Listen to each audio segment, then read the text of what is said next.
कफस्थानानुपूर्वी चिकित्सा कहाँ कहाँ देखा हमने? सन्निपातिक ज्वर में और मदाते में, है ना। नेक्स्ट, पित्त स्थान अनुपूर्वी चिकित्सा हमने देखा।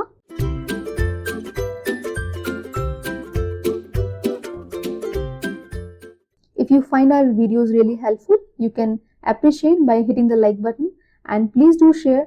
Hello everyone, welcome back to Ayur Aspirants, myself Dr. Barkha Singh. So here I am with page number 21 of Govind Parekh. So इस पेज में हम देखेंगे अश्मरी के बारे में along with कोष्ठ, different types of कोष्ठ, और उसके बाद में हम देखेंगे सम्यक शुद्धि के लक्षण including वामन विरेचन. In the end we'll see some of the important points regarding अलर्कविष. Okay. और लास्ट में हम जो है समसन्निपातिक अतिसार ज्वर और मूत्रकृष्ट के बारे में भी कवर करेंगे. Okay, so let's start with अश्मरी लक्षण. So one thing I want to mention here कि जब आपने अगर सुश्रुत निदान स्थान की जो मैंने इंपॉर्टेंट पॉइंट्स का एक वीडियो अपलोड किया था, सो जिन स्टूडेंट्स ने नहीं देखा है they can check out the I button, I will provide the link there. So वहां पे मैंने क्लियरली बताया था कि निदान स्थान में स्पेसिफिकली सुश्रुत निदान में कौन कौन से चैप्टर्स हैं जो इम्पोर्टेंट है ना. And one of them was अश्मरी. यहाँ से बहुत ज्यादा क्वेश्चंस आने की प्रोबेबिलिटी होती है, so don't spare this part. So with this background will start अश्मरी लक्षण. ओके, सो अश्मरी के अगर हम भेद की बात करें तो आचार्य चरक ने जो है कोई ऐसा भेद नहीं बताया, एक प्रकार की ही अश्मरी बताई है. लेकिन जब हम सुश्रुत निदान स्थान पढ़ते हैं वहां पर हम देखते हैं कि अश्मरी जो है वो 4 भेद बताए गए हैं उसके, है ना. निदान 3rd चैप्टर में अश्मरी के बारे में डिस्कशन आया है, तो वहां पर 4 भेद बताए हैं. कौन कौन से? वात, पित्त, कफ. नेक्स्ट शुक्राश्मरी. ठीक है, तो शुक्राश्मरी जो है वो शुक्र वेग धारण से उत्पन्न होती है, ऐसा डिस्क्रिप्शन आया है. सो विल स्टार्ट विद कफज अश्मरी. तो कफज अश्मरी में जो इंपॉर्टेंट लक्षण है दैट इज कुकुट अंड प्रतीकाशम. सो जब भी आपको ये वाले लक्षण याद करने हैं, आपको एक बैकग्राउंड में माइंड सेट कर लेना है दैट जो कफज अश्मरी है वो थोड़ा सा जो है श्वेत वर्णी होगी, है ना. ठीक है, श्वेत वर्णी होगी, इसीलिए जो भी यहाँ पर सिमिली दी हुई है वो मोर और less similar to white coloured flowers, है ना, और व्हाइट कलर टेक्सचर में दी गई है, जैसे कुकुट अंड प्रतीकाशम. ठीक है, तो जो एग होता है उसका जो शेल है वो व्हाइट कलर का होता है ना, इसीलिए हो गया कुकुट अंड प्रतीकाशम. इजी है, याद करने का कोई प्रॉब्लम नहीं है. नेक्स्ट है मधुक पुष्पवर्णी. मधुक मतलब महुआ, मुआ, तो उसका जो फ्लावर होता है वो भी जो है व्हाइट कलर का होता है. ठीक है, तो इसलिए वो भी कफज अश्मरी के समान बताया गया है. आई मीन जो फीचर है, जो मॉर्फोलॉजी है वो मधुक पुष्पवर्णी बताया हुआ है. नेक्स्ट अगर हम माधव निदान का पार्ट देखेंगे तो माधव निदान में जो है मधुवर्णी अथवा सितावर्णी बताया गया. सिता क्या है? मिशी. ओके, तो वो भी व्हाइट कलर की होती है, लेकिन यहाँ पर मधुवर्णी जो है वो थोड़ा सा अलग हो गया, इसलिए इसको याद रख लेना. ठीक है, नेक्स्ट मूविंग टुवर्ड्स पित्तज. तो जो पित्तज अश्मरी है वो क्या बताया गया है? भल्लातक अस्थि प्रतिमा. ठीक है, तो भल्लातक क्या है? उष्ण होता है, और जो पित्त है उसका भी गुण जो है वो क्या है? उष्ण है. ठीक है, ऐसे याद रख लो. तो भल्लातक अस्थि प्रतिमा, मधुवर्णी. ठीक है, तो यहाँ पर आचार्य सुश्रुत ने जो है पित्तज अश्मरी के लिए मधुवर्णी बताया, जबकि माधव निदान में जो है वो कफज के लिए आया है. ये थोड़ा सा डिफरेंस है, तो इसको याद रख लेना. ओके, माधव निदान में पित्तज के लिए भल्लातक अस्थि संस्थाना सेम आया है. नेक्स्ट मूविंग टुवर्ड्स वातज अश्मरी. तो वातज अश्मरी में जो है कदम्ब पुष्पवत बताया गया है, जो कदम्ब का पुष्प होता है उसके समान. कंटक काजिता. ठीक है, इसमें जो है स्पिक्युलर रहेगा, मतलब पॉइंटेड होगा, शार्प होगा. ठीक है, वातिक अश्मरी जो है, और माधव निदान में भी कंटकवत इसको बताया गया है. ओके, इस पे ऑलरेडी क्वेश्चन आ चुका है अश्मरी से, इसलिए बिल्कुल स्किप नहीं करना. नेक्स्ट मूविंग अहेड, आर्तव काल में विवाह का परिणाम क्या होता है. तो अलग अलग आचार्यों ने बताया हुआ है कि कुछ डेज हैं जहां पर आपको विवाह नहीं करना है. इन केस अगर आपने कंसीव कर लिया तो बेबी जो है वो कैसा होगा उसके बारे में यहाँ पर बताया गया है. सो स्टार्टिंग विद आचार्य सुश्रुता कि अगर फर्स्ट डे विवाह करेंगे तो उससे क्या होगा? बालक की जन्म के साथ ही मृत्यु हो जाएगी. ठीक है, अगर सेकेंड डे हुआ तो क्या होगा? बालक की प्रसूतागार में मृत्यु होगी. ठीक है, थर्ड डे, अगर थर्ड डे कंसीव किया तो क्या होगा? बालक की जो आयु होगी वो कैसी होगी? अल्पायु. इसको करेक्ट कर लेना, बुक में थोड़ा सा गलत दिया हुआ है. सो बालक की आयु कैसी होगी? अल्पायु, और उसके जो अंग प्रत्यंग होंगे वो कैसे होंगे? असंपूर्ण. ठीक है, असंपूर्ण अंग होंगे. ओके, नेक्स्ट अगर फोर्थ डे कंसीव किया तो बालक होगा दीर्घायु. ओके, अब अगर आचार्य काश्यप की बात करें तो फर्स्ट डे इन्होंने बताया है वात गर्भ और फल शून्य. Very important. ठीक है, यहाँ से क्वेश्चन आ चुका है कि फल शून्य गर्भ किसने बताया, ऐसे भी आ चुका है, और फल शून्य गर्भ जो है कब होता है? सो फर्स्ट डे विवाह करने से. नेक्स्ट अगर डे 2 पर अगर ऐसा कंसीव किया तो क्या होगा, गर्भपात, अबॉर्ट हो जाएगा। थर्ड डे सूतिका ग्रह में मृत्यु बताई है और फोर्थ डे तो दीर्घायु है। ठीक है, तो बेसिकली आपको डे 1, 2, 3 ये 3 तो आपको पता होने चाहिए। ओके, नेक्स्ट देखते हैं कोष्ठ में दोषों की स्थिति। तो ये बहुत ही जरूरी है प्रैक्टिकल अप्रोच के लिए भी। अगर आप किसी को मेडिसिन प्रिस्क्राइब कर रहे हैं, ठीक है, चाहे से वो संशमन हो या फिर संशोधन औषधि ही क्यों ना हो, ठीक है, जैसे विरेचन की अगर मैं बात करूं, हम कभी भी किसी पेशेंट को जब विरेचन के लिए पोस्ट करते हैं तो सबसे पहले उसकी अग्नि और कोष्ठ परीक्षा करनी जरूरी होती है ना। कुछ पेशेंट्स में तीव्रता लेह जो है वो 50 ग्राम ही इनफ होता है ना, और कुछ में जो है 70 ग्राम से भी कुछ नहीं हो पाता है।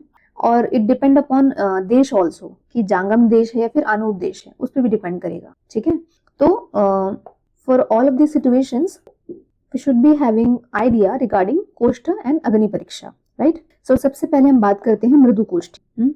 अगर मृदु कोष्ठी है तो उसमें जो प्रधानता रहेगी वो किस दोष की रहेगी, पित्त बाहुल्य। ठीक है, ऐसे पेशेंट्स में आप कैसे पता लगा सकते हो, जैसे कि अगर वो माइल्ड परगेशन भी परगेटिव ले लेगा, फॉर एग्जांपल अगर वो मिल्क भी ले लेगा, ठीक है, तो उसी से उसको जो है लूज बॉबल हो जाता है। मध्यम कोष्ठी समदोष बताया गया है, जबकि क्रूर कोष्ठी वी ऑल नो बहुवात श्लेष्मा, वेरी इंपॉर्टेंट, बहुवात श्लेष्मा। ठीक है, जबकि आचार्य चरक और वाग्भट क्या बताते हैं, वात प्रधान। ठीक है, तो ये 2-3 रेफरेंस आपको पता होने चाहिए कि आचार्य सुश्रुत ने क्या बताया और आचार्य चरक वाग्भट ने क्या अलग बताया। यहीं पर याद रख लो, मध्यम कोष्ठी जो है आचार्य सुश्रुत बता रहे हैं समदोष, ठीक है, लेकिन आचार्य वाग्भट ने जो है इसमें 2 चीजें बोली हैं कि या तो वो कफ बाहुल्य होगा या फिर समदोष होगा। इन्होंने दोनों ही बातें यहाँ पर रख दी। ठीक है, तो आपको इनका भी पर्सपेक्टिव याद होना चाहिए। नेक्स्ट, मूविंग अहेड, सम्यक शुद्धि के लक्षण। तो यहाँ पर जो है सीक्वेंस की बात है कि किस सीक्वेंस में जो है दोषों का निर्हरण हो रहा है। फॉर एग्जाम्पल अगर हम वमन की बात करें, है ना, तो वमन क्यों कर रहे हैं हम, अमाशोत्थ विकार है उसके लिए हम वमन कर रहे हैं, है ना। और अगर और ज्यादा हम क्लियरली बोलें तो हम यहाँ पर जो है कफ दोष को रिमूव करने के लिए बात कर रहे हैं, है ना, कफ दोष के निर्हरण के लिए बात कर रहे हैं। तो माउथ में क्या है हमारा, सलाइवा है ना। सबसे पहले क्या होगा, प्रसेक होगा, सलाइवेशन होगा, उसके बाद में औषध कंटेंट निकलेगा, है ना। अमाशय में क्या गया होगा, मेडिसिन गई होगी, है ना, इसलिए सबसे पहले निकलेगा औषध, उसके बाद में जो है अमाशय का कंटेंट निकलेगा, दैट इज कफ। ठीक है, और लास्ट में जो है पित्त, नीचे की तरफ चलते जाओ, पित्त, और फिर लास्ट में जो है पक्वाशय का थोड़ा बहुत यानी कि अनिल कोप हो सकता है, बट हमें क्या करना होता है, पित्तांत, है ना, यूजुअली हम ये करते हैं। आचार्य चरक ने जो है वो क्या बताया है, औषध कफ पित्त नीला। ठीक है, इन्होंने प्रसेक के बारे में नहीं बताया। मूविंग टुवर्ड्स विरेचना, तो ये भी इजी है। देखो विरेचन में क्या कर रहे हैं हम, सबसे पहले क्योंकि हम जो है अधोमार्ग से दोषों का निर्हरण कर रहे हैं, तो सबसे पहले जो हमारा आशय होगा वो कौन सा होगा, पक्वाशय आएगा, है ना, और पक्वाशय के कंटेंट निकलने के बाद में जो है फिर अमाशय के कंटेंट निकलेंगे। ठीक है, सो सेम लॉजिक यहाँ पर फॉलो हो रहा है। सबसे पहले क्या, मूत्र निर्हरण, फिर पक्वाशय में क्या है बच्चों, पुरीश है, पित्त है ना, देन औषधि। ठीक है, और लास्ट में जो है अमाशय का जो स्थित दोष है, प्रधान दोष है, वो क्या है, कफ है, तो लास्ट में वो निकलता है। ठीक है, तो इसीलिए जब आपने विरेचन वाले पेशेंट्स को डील किया होगा, आपने देखा होगा कि जब उनके लास्ट के वेग आए होते हैं तो वो बताते हैं कि म्यूकस जैसा कुछ हमारा इवैक्यूएट हो रहा है, तो वो क्या दर्शाता है कि कफ दर्शन हो रहा है, यानी कि कफांत विरेचन हुआ, एंड दैट इज सम्यक विरेचना। ठीक है, नेक्स्ट हम बात करते हैं आचार्य चरक की। तो उन्होंने भी सेम बताया, बट उन्होंने जो है मूत्र की बात नहीं करी है, बाकी तो सब सेम रखा है। ठीक है, और लास्ट में चाहे से वमन की बात हो चाहे से विरेचन की बात हो, लास्ट में क्या निकलेगा, अनिल, लेकिन ये क्या है, जब अति हो जाएगी। ठीक है, तो अनिल कोप नहीं करना हमें, वमन में पित्तांत है और विरेचन में कफांत पर रोक देनी है कहानी। ओके, नेक्स्ट आचार्य सुश्रुत क्या बोलते हैं, वमन द्रव्य की कार्मुकता कैसी है, प्रभाव से है, जबकि विरेचन की कैसे है, गुण प्राधान्य से है। सो विरेचन द्रव्य काम कैसे कर रहा होगा, क्योंकि वो उष्ण है, तीक्ष्ण है, सरगुण है ना, विकासी है, तो गुण प्राधान्य की होने की वजह से जो है विरेचन द्रव्य काम कर रहे हैं। ठीक है, जबकि चरक ने क्या बताया है, दोनों में ही वमन विरेचन में जो है प्रभाव कारण बताया है। ओके, अब हम बात करते हैं पंचकर्म उपरांत परिहार काल। तो परिहार काल यूजुअली आपने देखा है कि द्विगुण परिहार काल हम बताते हैं।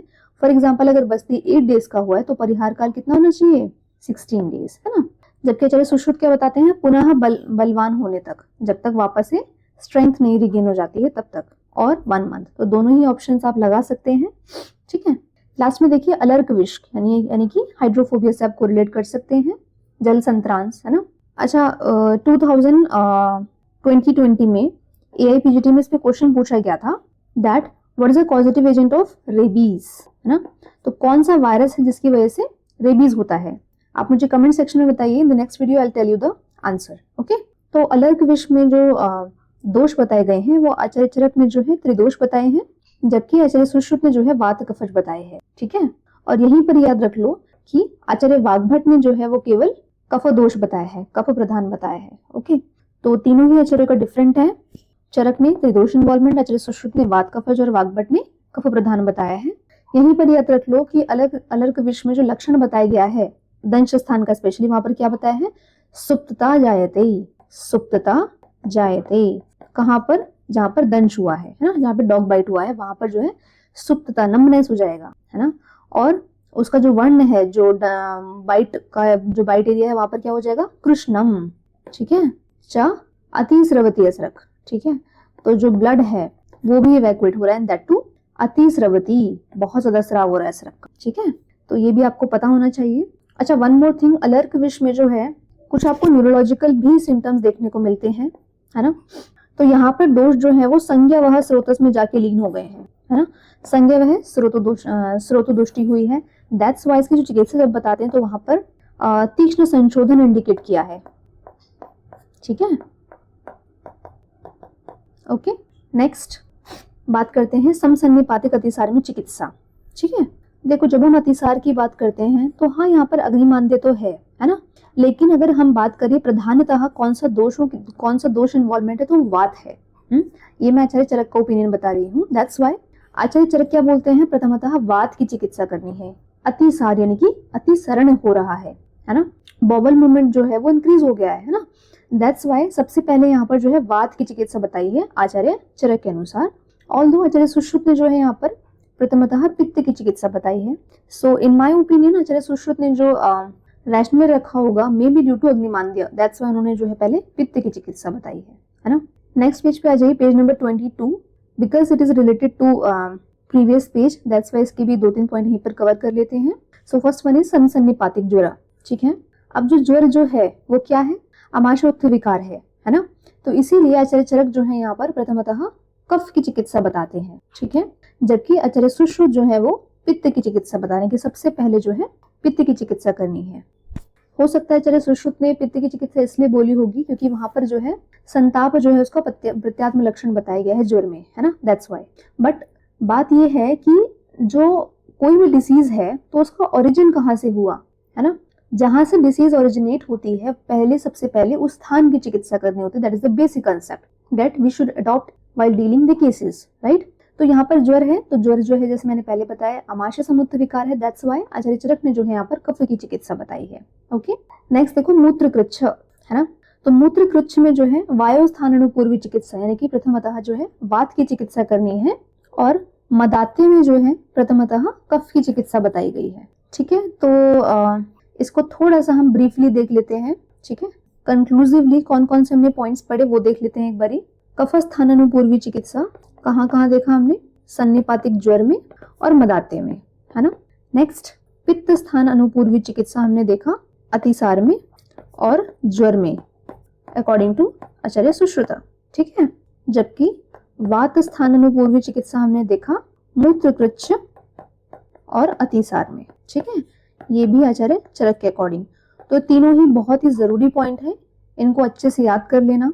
ठीक है, अगर आप प्रैक्टिकल अप्रोच के साथ देखेंगे कि कौन सी डिसीज में कौन से स्थान में जाकर दोष आश्रित हो रहे हैं तो उस स्थान की चिकित्सा पहले करनी है, तो चीजें बहुत इजी हो जाएंगी, आपको रेक्टिफिकेशन की नीड नहीं पड़ेगी, है ना। So that's it for today. इस वीडियो में इतना ही रखते हैं। अगर कोई डाउट हो तो आप कमेंट सेक्शन में पूछ सकते हैं। Okay, and if you find our videos really helpful you can appreciate by hitting the like button, and please do share, and you can subscribe our YouTube channel, that is IURES Parents. Thank you so much for watching, and all the